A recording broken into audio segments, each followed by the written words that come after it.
Olá, pessoal. É, para atender a demanda aí das nossas aulas, né, à distância, em decorrência do coronavírus, eu preparei para vocês uma videoaula que vai tratar sobre a introdução do conhecimento a respeito da literatura, ok? Nessa aula, nós vamos situar a literatura enquanto objeto do conhecimento, nós vamos conhecer as suas relações com a história e a cultura e a sociedade, tá? Nós vamos refletir sobre a função social do poeta, do escritor, conhecer como se organiza a cronologia literária que nós vamos ter acesso ao longo de todo o nosso ensino médio e observar alguns pontos importantes a respeito deste conhecimento, que hoje em dia nós vemos dentro da disciplina de língua portuguesa, tá? Mas que já foi uma disciplina unitária separada, um conhecimento de muito valor que humaniza as pessoas, certo? Vamos então adiante.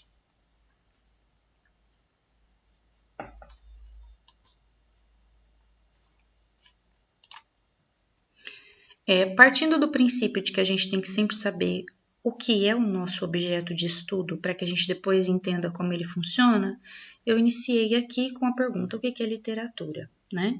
Literatura é a arte da palavra, gente. Literatura nasce de uma palavra latina chamada litera, que significa letra, tá? Então é a arte das letras, é a arte da palavra, responsável aí por expressar os nossos sentimentos, as nossas sensações, os nossos desejos, comover, encantar, tá? Protestar a respeito das mazelas de uma época, e nós também consideramos literatura uma versão outra da história. Uma versão vivida a partir de personagens, de eu lírico, de exercício da condição humana enquanto representação, né? A partir aí da leitura de uma determinada história ou de um determinado poema, tá? Então, pensando nisso, a gente já consegue entender que a literatura ela não se dá no vácuo, né? Ela está carregada de significados e ela está intimamente ligada ao momento histórico a partir do qual ela nasceu e a função social que o poeta ou escritor tem, tá? Então, desse modo, a gente pode dizer que a literatura ela vai se dar aí a partir de manifestações artísticas que fazem uso da palavra, né, da linguagem, e a obra literária ela vai estar sempre sócio-histórica e ideologicamente vinculada ao tempo em que ela foi produzida, né? A época em que o seu produtor, o seu autor viveu, ou a época em que ele quis retratar para discutir alguma determinada temática, tá? E assim poder construir conosco representações aí das vivências e experiências humanas, certo? Caminhando adiante, nós vamos ter aqui algumas considerações sobre a história da literatura, tá? Se nós pensarmos na literatura como um conhecimento que também tem a sua própria história, o primeiro escritor que passou a figurar na história da produção literária foi Homero.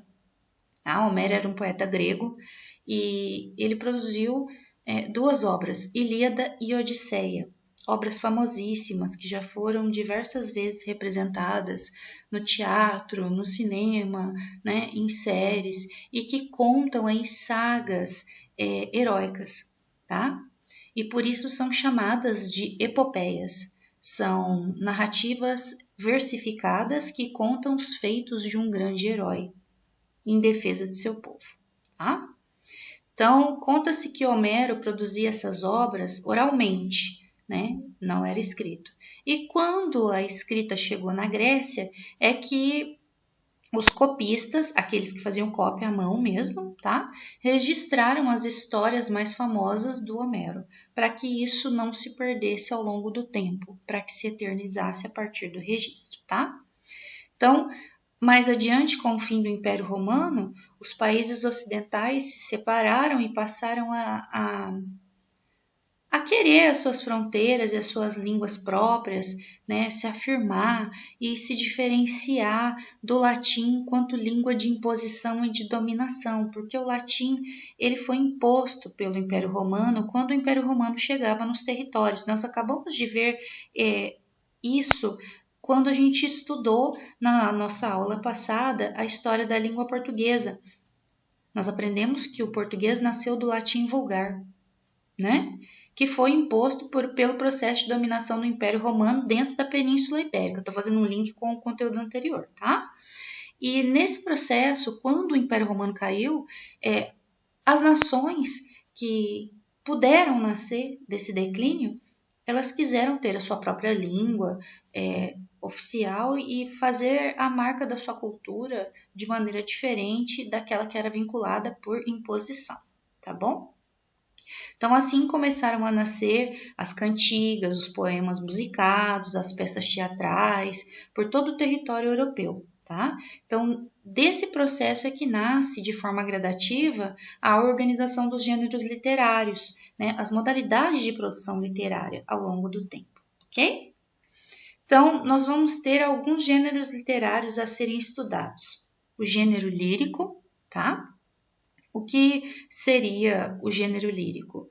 Nós temos vozes, que são chamadas de eu lírico, que exprimem, que expressam, que cantam os estados de alma por meio das sentenças que têm forte apelo emocional.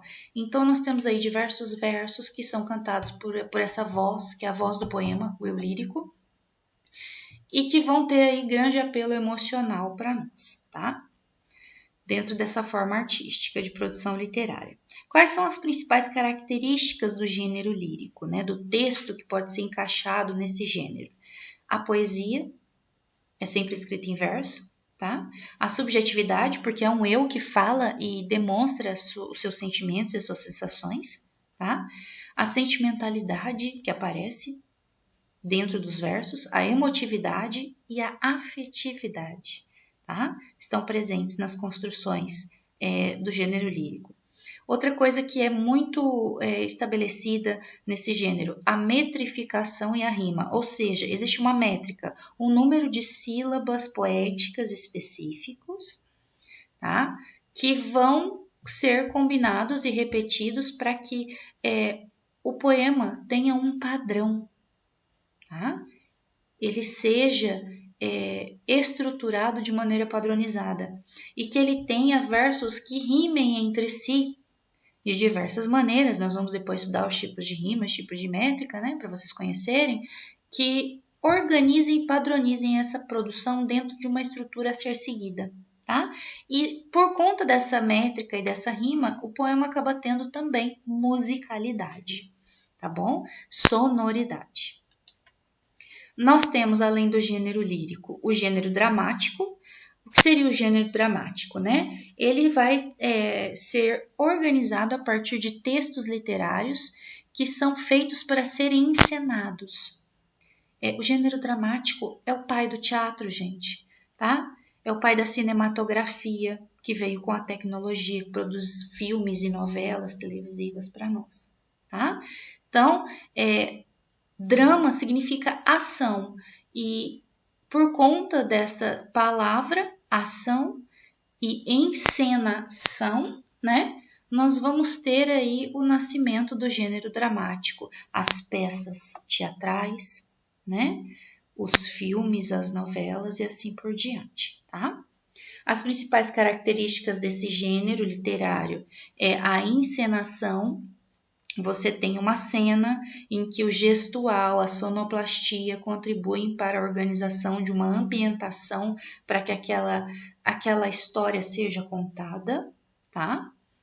Vocês têm a presença de diálogos e monólogos, então eu posso ter vários personagens conversando entre si, eu vou ter diálogos. Eu posso ter uma personagem conversando consigo mesma e aí nós vamos ter um monólogo, tá? Dentro da peça teatral, que faz parte do gênero dramático. Nós vamos ter o predomínio do discurso em segunda pessoa, então eu sempre vou ter um tu e um vós com quem eu dialogo, mesmo quando eu falo comigo mesmo, eu mesmo falo e também me respondo, então me coloco na posição de eu e de tu, né? Criando aí as segundas pessoas para que essa ação aconteça, ok?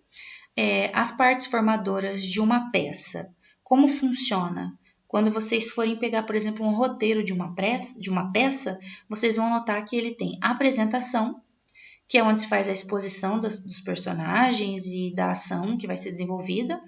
Nós temos conflito, que é o momento em que surgem aí as peripécias da ação dramática, aquela parte mais difícil a ser solucionada dentro da história que está sendo encenada. Nós temos o desenlace, que é o momento de conclusão, tá? Que é onde se encerra a história, o desfecho da ação dramática. Desse processo aqui, gente, nascem muitas das características do texto narrativo, tá? Que vai se configurar posteriormente, ok? Então, digamos assim que o gênero dramático, ele é pai das narrações que a gente lê todos os dias, que também tem essas partes na sua estruturação, tá? Inspiradas aqui no gênero dramático.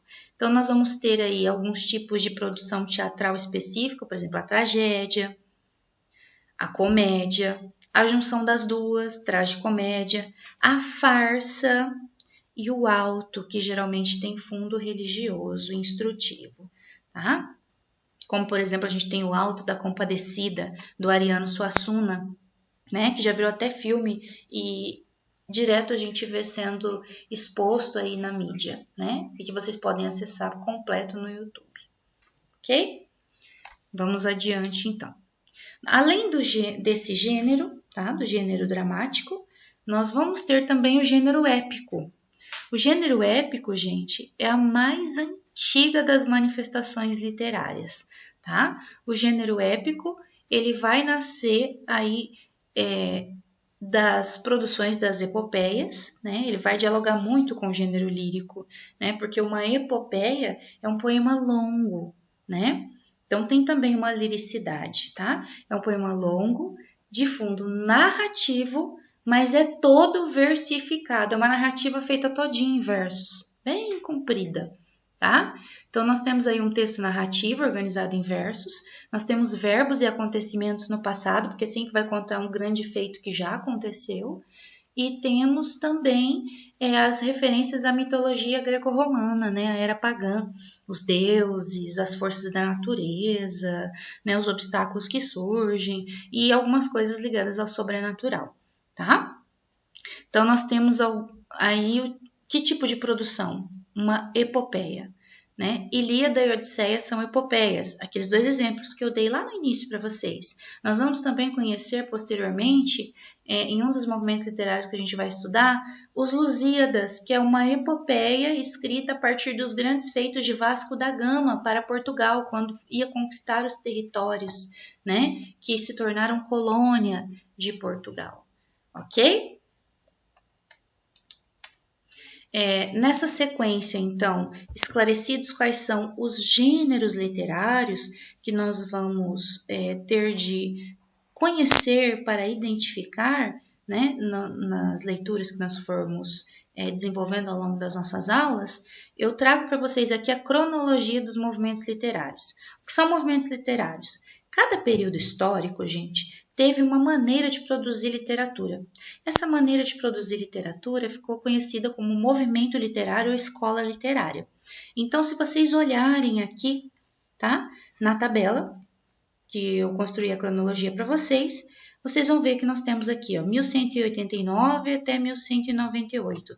Aqui temos duas datas, porque é uma data controversa, tá? Não se sabe ao certo quando é que esse movimento literário começou, porque os documentos são muito antigos e há, assim, algumas dificuldades de identificação precisa. Então, entre 1189 e 1198, nasceu o trovadorismo, o primeiro movimento literário, tá? Primeiro movimento literário que nós estabelecemos efetivamente na Europa, tá, gente? Essa primeira parte aqui, ó, tá? É na Europa. Todos esses movimentos literários é a sequência temporal também.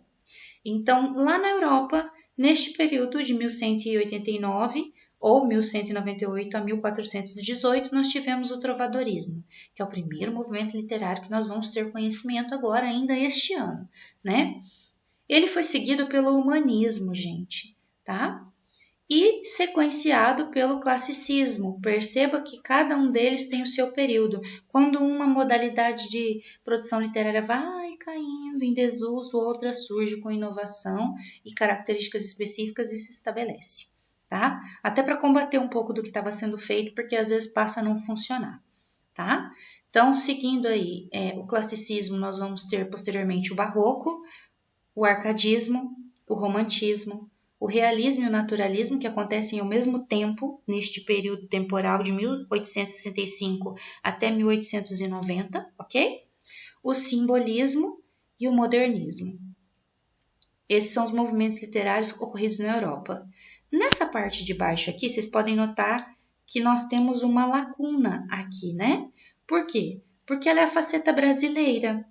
Na faceta brasileira, gente, nós vamos começar a ter algum tipo de registro informacional, que a gente pode até chamar de literário, em 1500, que é quando o Brasil é descoberto, né, pela nação portuguesa, e aí nós viramos colônia, né, de Portugal.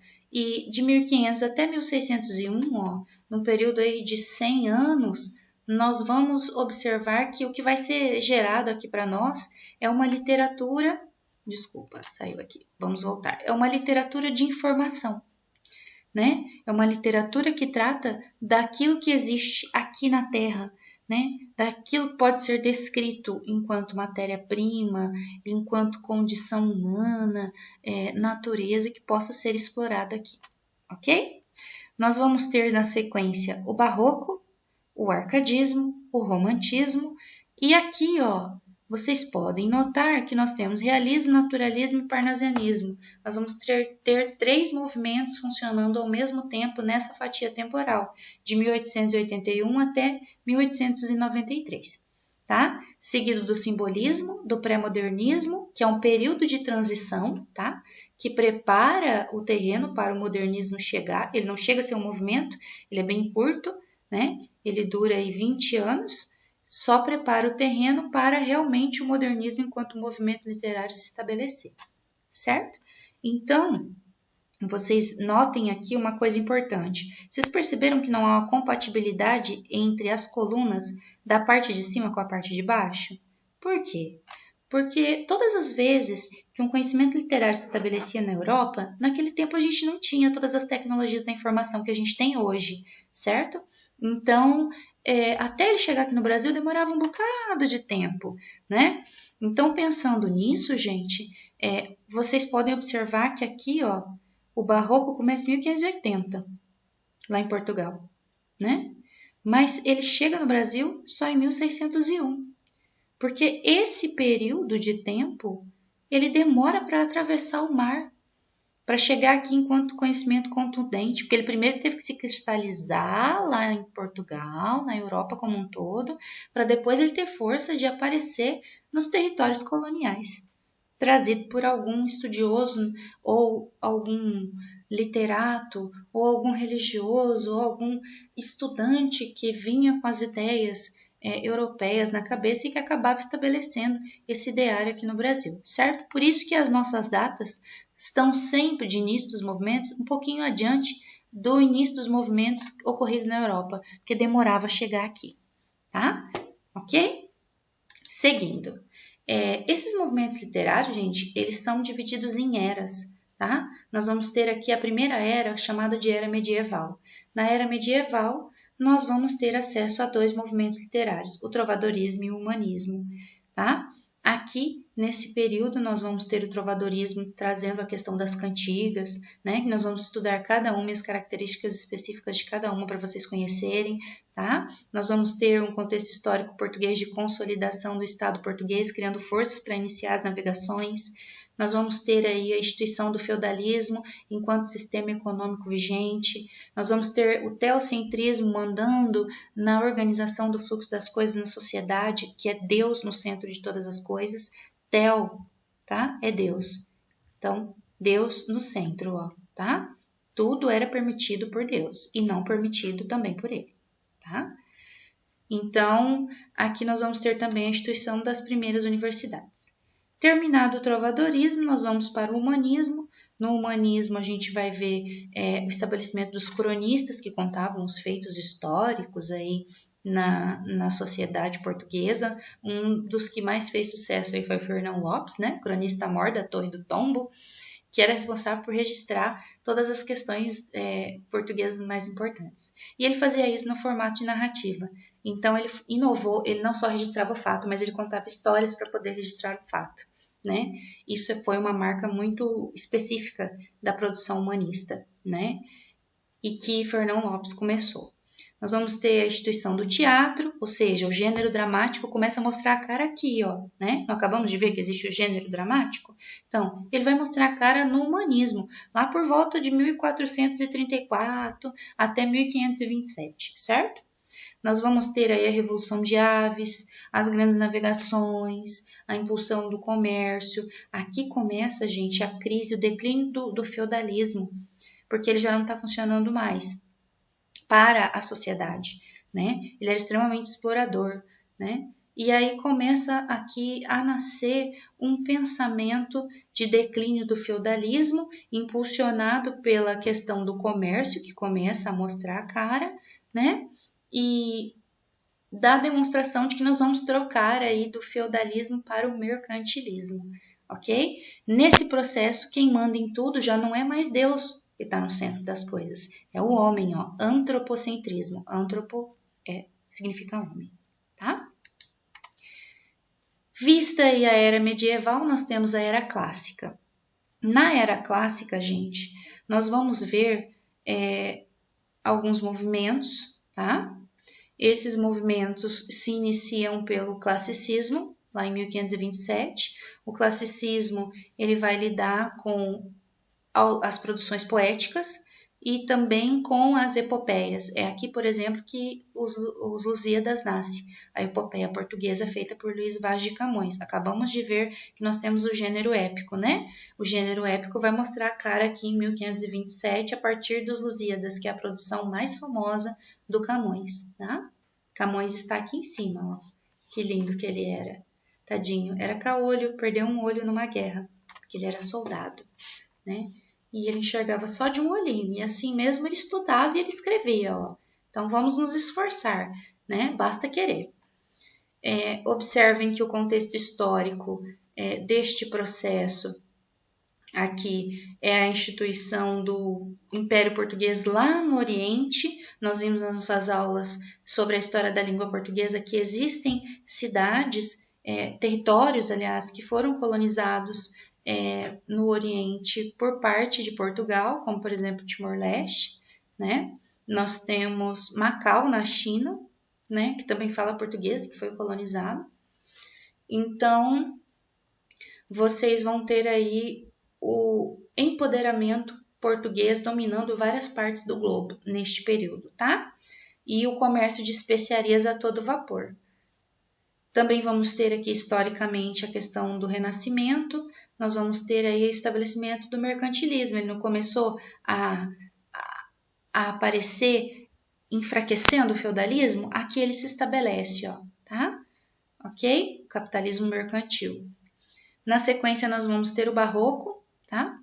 O Barroco, ele também é chamado de seiscentismo, e aqui nós vamos ter uma literatura mais catequética, um homem dividido entre Deus e as suas próprias vontades, dadas pela sua razão. Nós vamos ter aí os sermões do Padre Antônio Vieira, brilhando bastante, né? Historicamente, lá em Portugal, a gente vai ver o domínio espanhol sobre o território português, tá? Que até inicia aqui nesse processo e faz lá em 1908 a família real fugir para cá, né? E estabeleceu o Brasil como sede do governo português, digamos assim, do Império Português, porque eles vazaram de Portugal por medo, né? A Espanha estava tomando conta de tudo. E também temos a questão dos jesuítas que vieram para cá para poder conquistar novos fiéis e no processo da Contra-Reforma. Percebam que a nossa aula de literatura vai dialogar muito com a nossa aula de história, tá? Porque essas coisas aqui acontecem dentro desses períodos históricos que vocês estão estudando com o professor de história de vocês, tá? Então é para fazer o link, é para refletir de maneira articulada, porque vai fazer mais sentido para vocês, tá bom? Então vamos adiante. O setecentismo, que é o arcadismo, ele vai trabalhar com a ideia de recuperação de algumas características clássicas, né? Ele vai dar uma voltada e pegar algumas coisas do classicismo para ele usar, mas não tudo. Vai criar a ideia do pastoralismo, das Arcádias, né? E também vai estabelecer para nós a expulsão dos jesuítas dos territórios, porque o Marquês de Pombal, interessado nos bens que a igreja tinha captado ao educar filhos de nobres, cresce o olho nas propriedades da igreja, gente, e expulsa a igreja do território. Aqui no Brasil, por exemplo, eles foram expulsos. Eles estavam bastante ricos aqui, né? Porque eles ganhavam lavouras, territórios, casas, joias, para educar os filhos de quem tinha um certo poder aquisitivo, até eles terem condição de ir para Lisboa, para Portugal, né? Estudar, fazer uma faculdade lá, tá? E voltar doutor, ou em medicina, ou voltar advogado, que naquele tempo também era chamado de doutor. Por isso que a gente tem esse hábito de chamar advogado de doutor, mesmo que ele não tenha feito doutorado, tá? Ok? É uma licença poética dada por esse período aqui, né? Voltava doutorzinho, o filho do nobre, né? Historicamente, nós vamos ter aí com toda a força o iluminismo se estabelecendo, igualdade, fraternidade, né? Liberdade.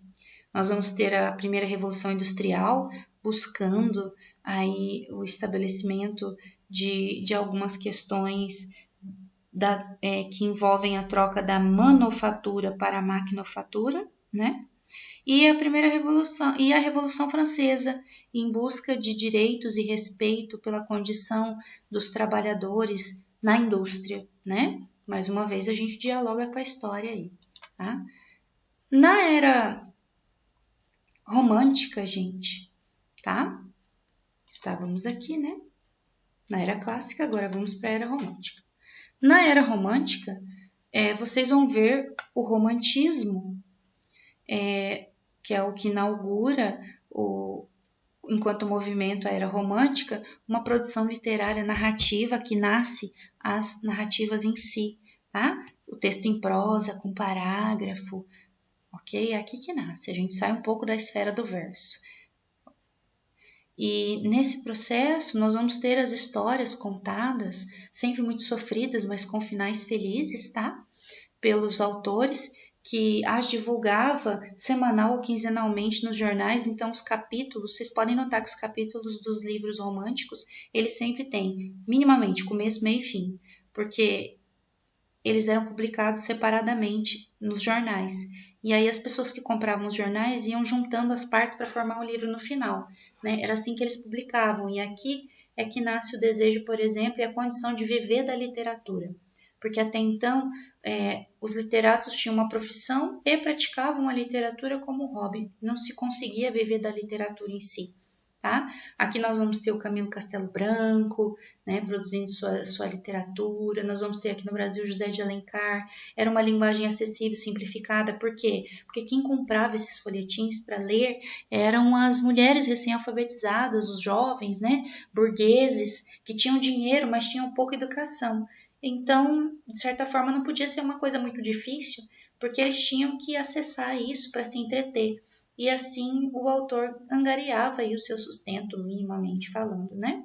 Historicamente, nós vamos ter aqui a Revolução do Porto, nós vamos ter, graças a Deus, a independência do Brasil, né? O estabelecimento de uma guerra civil, nós vamos ter também o estabelecimento do liberalismo burguês, né? E também teremos as guerras napoleônicas.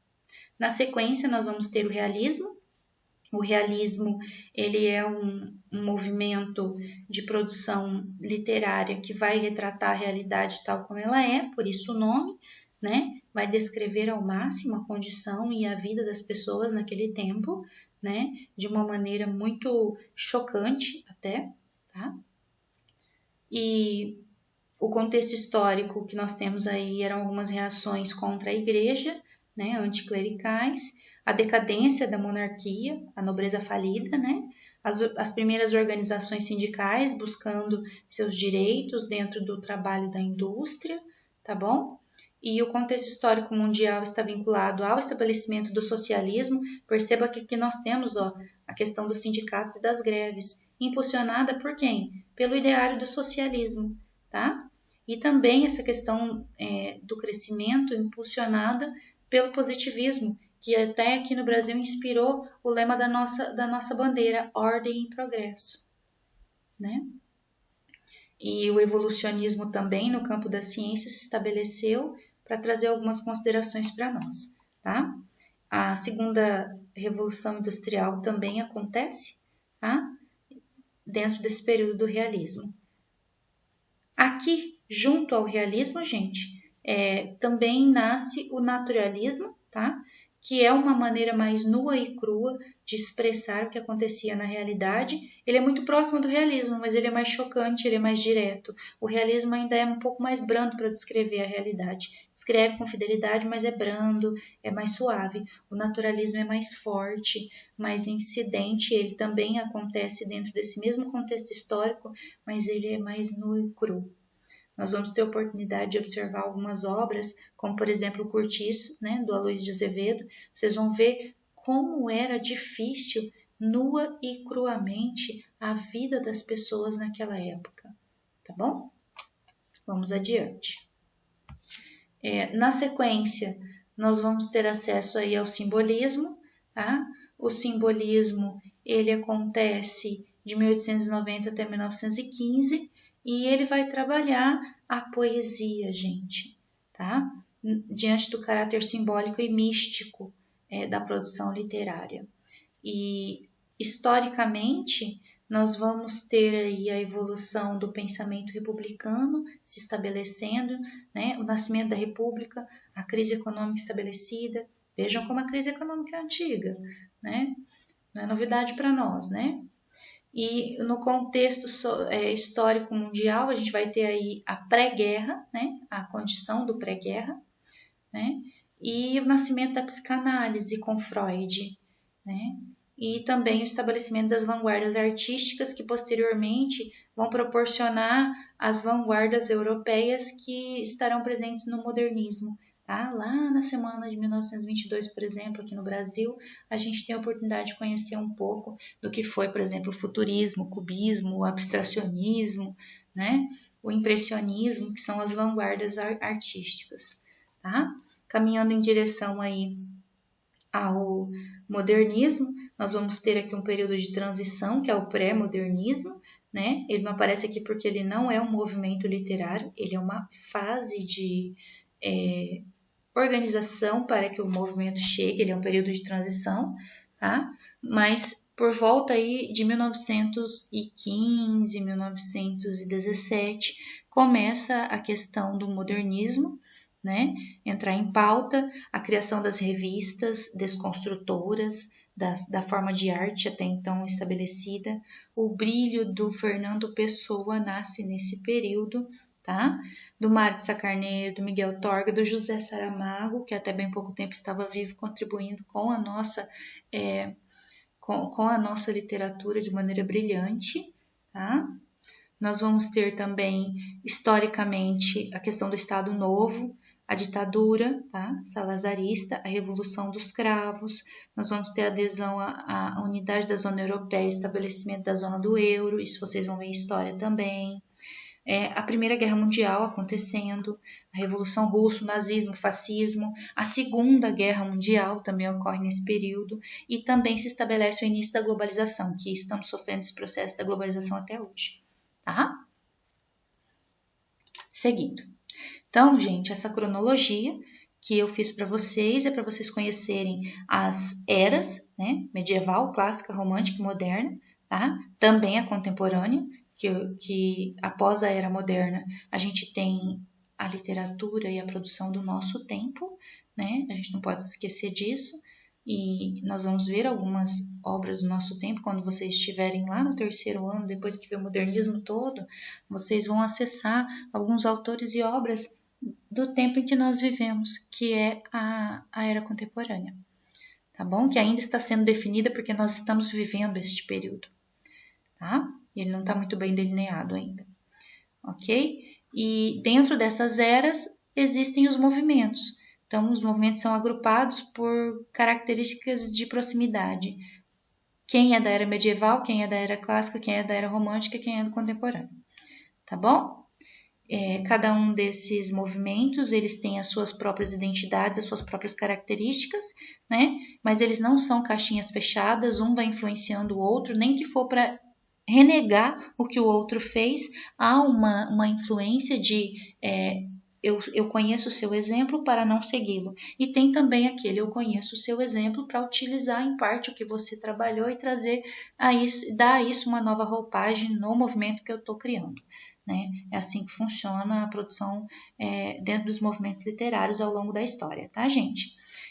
Os autores em si, eles podem ter o seu estilo individual, que é a marca pessoal de cada um, mas eles também têm o estilo de época, ou seja, aquelas características que pertencem àquele movimento no qual ele se insere. Tudo bem? Então é assim que funciona, tá?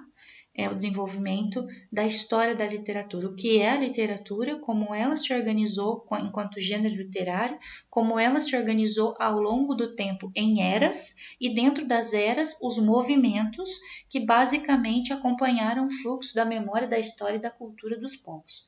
Tá bom, gente? Resumidamente é isso. Aqui estão as referências, tá bom? Do slide que eu criei, eu vou colocar esse slide lá na plataforma para vocês.